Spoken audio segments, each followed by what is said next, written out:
What's up, guys? Zach Kroll in the Huddle, and today I want to be talking about a couple main segments across college basketball.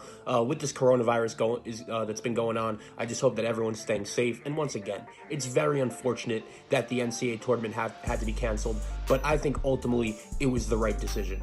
Even though the conference tournaments were still going on as early as this past week, I do think once Rudy Gobert tested positive for the coronavirus and the NBA decided to shut down their season for the near future, I do think college basketball didn't really have a choice unless they had to cancel the NCAA tournament, because as you guys know, once one person has that virus, boom, it's going to spread like that. And unfortunately, I don't think there was anything college basketball should have done. Now, a couple things I want to hit on. Number one, I did find it interesting that all the conferences did plan on playing their conference tournaments. I believe it was Thursday afternoon, like up until Thursday afternoon at 12 o'clock, when all of those games were supposed to happen, like up until 5 minutes before, they looked like they were going to be going on.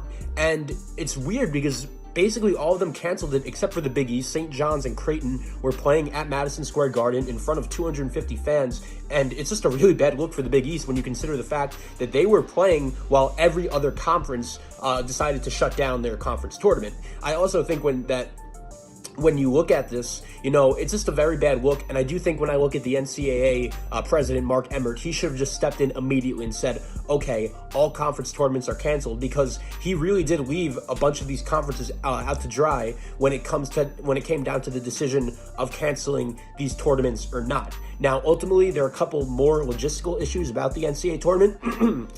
Excuse me, I know a bunch of people have asked me, Zach, do you think there's any way that the NCAA tournament should have been just postponed and, suspended and gotten back to, a couple months once everything is, back in normal?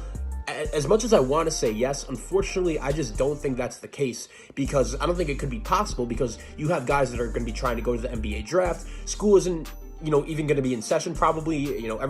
All the classes are going to be online, and you're going to have players that are going to want to go pro and are going to want to start preparing for the NBA draft. And the crazy thing is, you don't even know when that is going to be now with all this unknown stuff going on. Now, a couple other questions some people have asked me: do you think seniors should get a fifth year of eligibility? As much as I want to say yes, I just think the answer is no, because of the very unfortunate timing of this coronavirus and everything that's happened.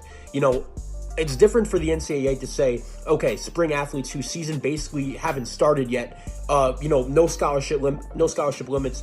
We're going to give the NCAA, we're going to give the spring athletes another year to play.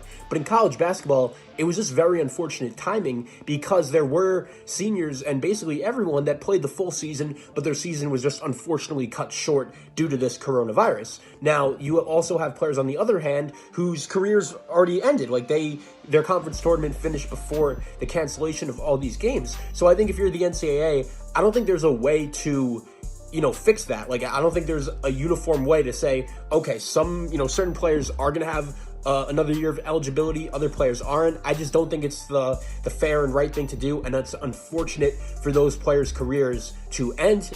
And once again, it's very unfortunate that the NCAA tournament had to be canceled.